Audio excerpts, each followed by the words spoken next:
That was Powers with a song called Night Powers First from the album Night Powers. And I'm extremely lucky to have Campbell from Powers right here in the Dolby studio. Hey, Campbell, we just listened to that intro before, and to me, I could hear like this, that reminded me of that deep sort of guttural Buddhist chanting. I just want to ask you about this form of music that you do. When you do it, is there a direct message or theme that you're trying to show, or is it more comparable to like one of those Rorschach ink block tests where the listener finds their own meaning in what they hear? Hey, thank you very much for having me. It's wonderful to be here. Hey, as to your question, yeah, I think your Rorschach idea is actually quite a good description of how these things work. My music that I make, it doesn't really use the same song structures as songs that you might hear on the radio: verses, choruses, intros, bridges, all that kind of stuff. The music, it takes time for it to unravel. And you have to provide the listener space to be able to decode a lot of that racket that I make, the sort of visceral qualities of sound. You have to allow time for that to be unraveled by the listener. And yeah, people are always going to hear what they're going to hear. And it's quite interesting to hear that people's responses are very, very different to the same piece of music. So your songs don't have the normal verse, chorus, a bridge, if you fancy, kind of structure. They're kind of slower and less obvious, I guess, but they have their parts. My question is, do you go out with do you have an intentional theme to your music, or do you just kind of feel it as you go? Well, yeah, it would be it would be silly to think of the music I make as having themes like traditional music has. It's not really about anything. In the same way that perhaps an abstract painting, the idea with abstraction is that it's not really about the thematic things at all. Abstract painting forces the viewer to kind of look at a painting in terms of the brush strokes, the colours, the composition itself as the painting process, rather than what it's about. It's about those non-literal things that we can't really give voice to. So the same with music. The music that I make isn't about this or isn't about that, and I don't go about making music to convey a certain idea that comes out the other end to the listener. But underneath it all, the themes which are going on, very much like how abstract painting is about brushstrokes, or that other level of things.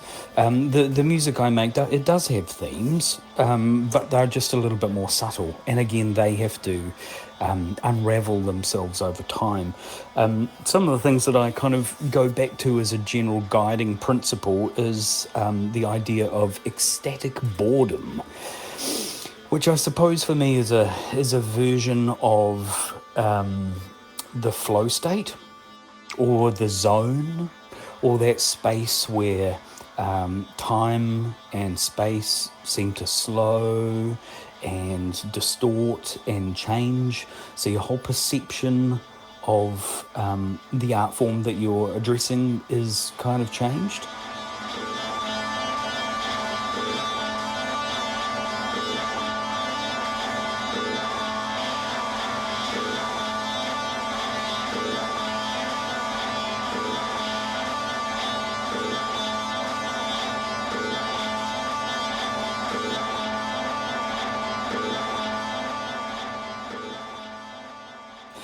I like to refer to it as an ecstatic boredom, in the sense that your conscious brain is kind of turned off. It's not really thinking in quite the same way that it is in your normal everyday, and yet it is, instead of being bored, you are actually kind of more aware. It's a more ecstatic space to be in. I come back to that as a guiding principle, and the music I make, I usually assess it in terms of, does it do that thing? does it make me bored in a beautiful way rather than just in a really grating, agitating way. I'm interested in, I've spent quite a bit of time in Japan. I've become very interested in an idea called ma. It doesn't really have an English translation as such, but ma is basically about the spaces in between, things. Sort of the idea of the light that shines through objects or around objects, and that is just as important as the object themselves. So I like those little spaces between instruments and between notes, and almost the bits that aren't really deliberately there, they just hold space. I've always kind of found that to be a bit of a foundational theme in what I do. Bruce Russell coined a term called miscompetence, which refers to the idea of playing musical instruments in a amateurish or broken down, deliberately wrong kind of way, or using broken equipment to basically unlock different ways of playing and different ways of hearing music. I really like that idea, and the thing I've been working with probably in the last couple of years is the idea of sound being a three-dimensional object. Yeah, it's invisible, you can't see it, but I'm beginning to think of sound as being like a pressure object, similar to the way that sculpture kind of works. It's a thing, it's there, it's in the room, and you can't really see it, but your senses can feel the pressure. Think about really powerful, deep bass, how it kind of resonates your body in some ways. I like the idea of a room being completely full of something, full of a material that's invisible, and you have to kind of chip away at it through this process of sound making to make a really interesting object that can be viewed or heard from a number of different angles. You can see that most of these ideas, they are themes, but they're themes that sit well below the surface of what we usually think of music being about, or we hear a song on the radio and it's about, and it has some sort of narrative arc that goes with it, and you can, relate to the story. This is not that. I love the image that you conjured as sound being this giant, invisible, 3D object, like, a giant sculpture that fills the room, so to speak.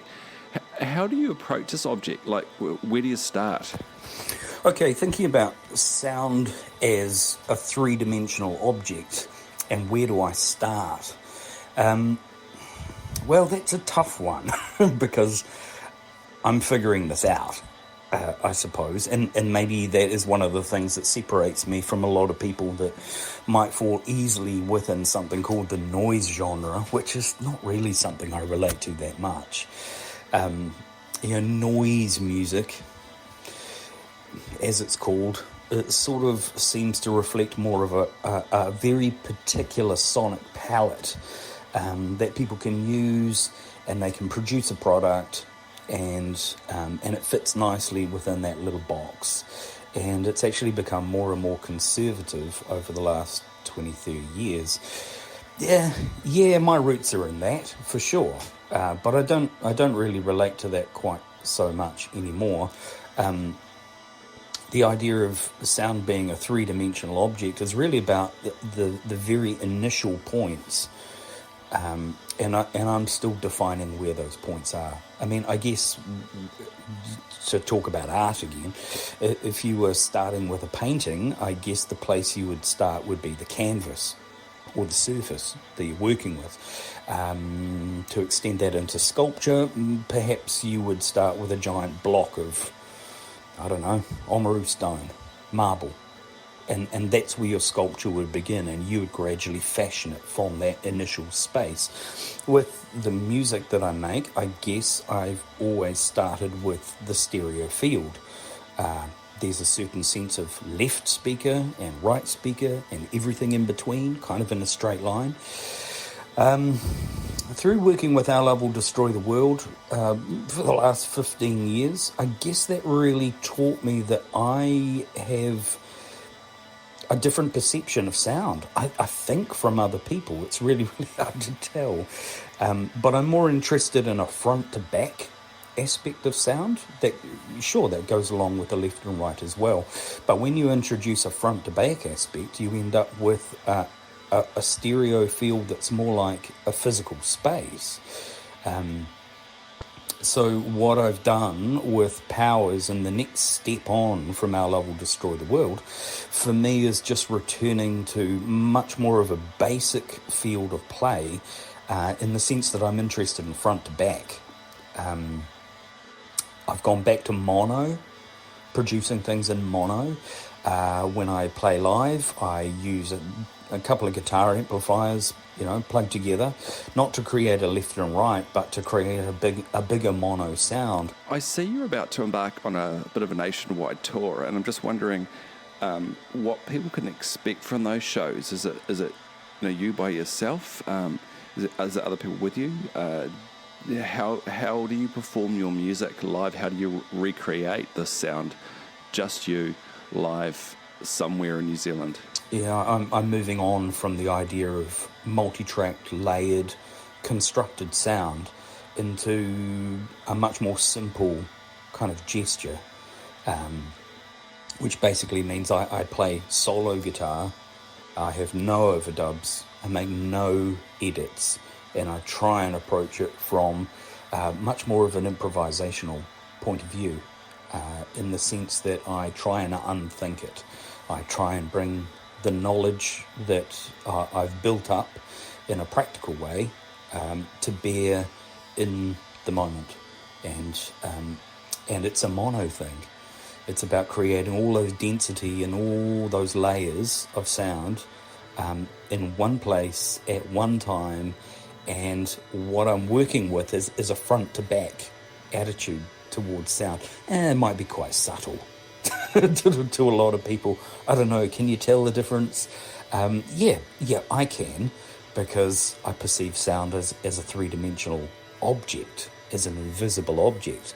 But, if you like the music that I've played previously, there's quite a lot there for you to relate to. So it sounds like your music, at least consciously, is unintentional, like you're honing this invisible 3D object using instinct alone.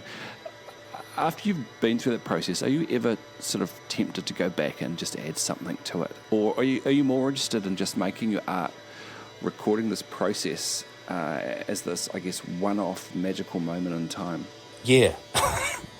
I mean, that's probably the one technology I think that has allowed my music to be, is the simple overdub. And I suppose I'm somewhat famous for an absolutely fastidious approach to listening back to things and thinking about what I could add. And guilty as charged. I am absolutely, totally guilty of wanting to put something in to every single little space in the frequency spectrum. Yes, that's me. However, with Powers, it's almost the exact opposite, and that's kind of a relief at this point in time. There's a certain danger to, kind of creative danger I'm talking about, where what you play is what you get, and there is no temptation to add things over the top. That's kind of not the aesthetic. However, the aesthetic that I kind of work with, there are certain things I want to hear. There's certain types of things I want to hear. So as much as I'm kind of working from an instinctual basis, on the other hand, I do bring kind of my own aesthetic to it. So I'm looking for those magic moments within the boundaries of a certain thing I want to hear, or a certain feel I want to have, or a certain shape. Increasingly, it's a certain shape that I want to see with my ears, if you can understand. And seeing as we're talking about music or sound as being a sculptural thing, it's something that I kind of synesthetically want to see. Hey, Campbell, thanks so much for coming on the show. I was just wondering, if anyone's listening, where should they go to listen to your music? We have a Bandcamp site, we, as in the royal we. There aren't any bands there. All Bandcamp sites end in bandcamp.com, just for memory's sake. My Bandcamp is sunsettemples.bandcamp.com. Sunset Temples is kind of the label that we've set up to do Powers, but also, the other bands that I'm involved in, like Christian Wolves, Sunset Temples itself, even new Birchville Cat Motel recordings. They're all coming out on our new label called Sunset Temples. So yeah, sunsettemples.bandcamp.com. Thank you very much. It's been very nice to speak to you this way. Cool, we'll talk to you soon.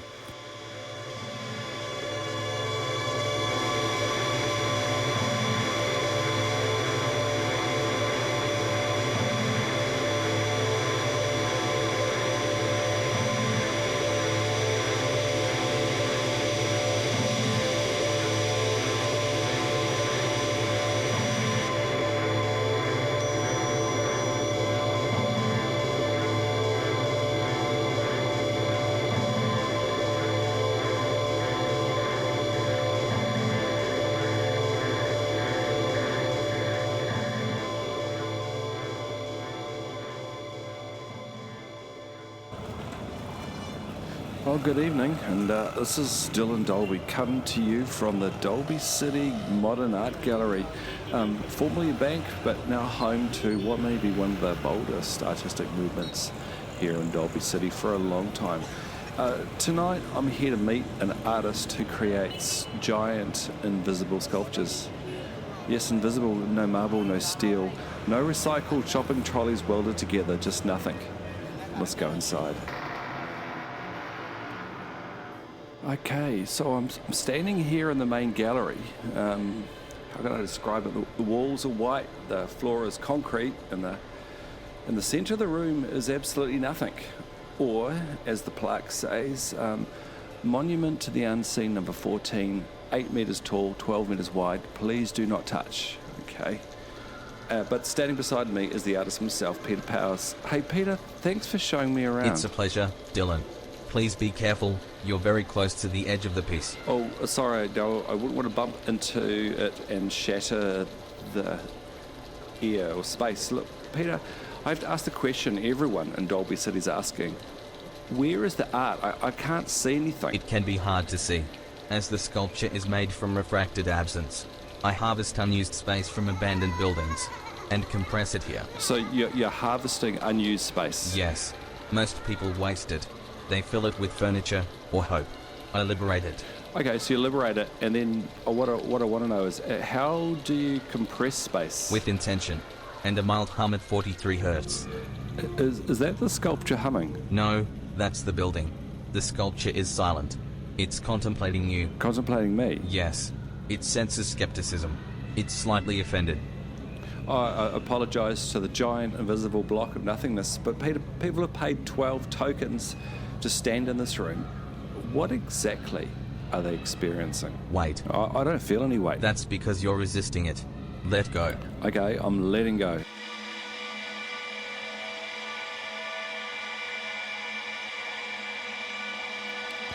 Okay, I still feel like I'm standing in an empty room. Close your eyes. All right. Actually, that's odd. It does feel like something's in front of me, like the air's thicker. You're at the northern curve. It bends inward slightly. Oh, there's a curve. Of course. It took me 6 months not to build it. 6 months not to build this. The hardest part was removing the idea of structure. You know, some people might say that your art is actually convincing people that there's something here. Everything is invisible until we agree it isn't. Okay, you answered my question with a weird statement. Would you like to walk around it? Okay, I'll give it a go. Okay, moving along the edge.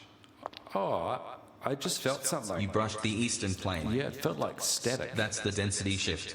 The sculpture displaces expectation. Okay, I'm starting to get it. Dylan, if Dolby City collapses, what will disappear first? I don't know. Optimism. Exactly. You can't see that either, but you feel its absence every day. So this is like absence or nothing made solid. Absence made visible by its outline. The way you move around it proves it exists. Okay, maybe I have been walking around something, but I haven't stepped through the centre, and I've been avoiding it. Because you sense its mass. Or the fact that you keep telling me it's there. Belief is a building material. Oh, I'm so unsure, but I admit there's something unsettling about this room.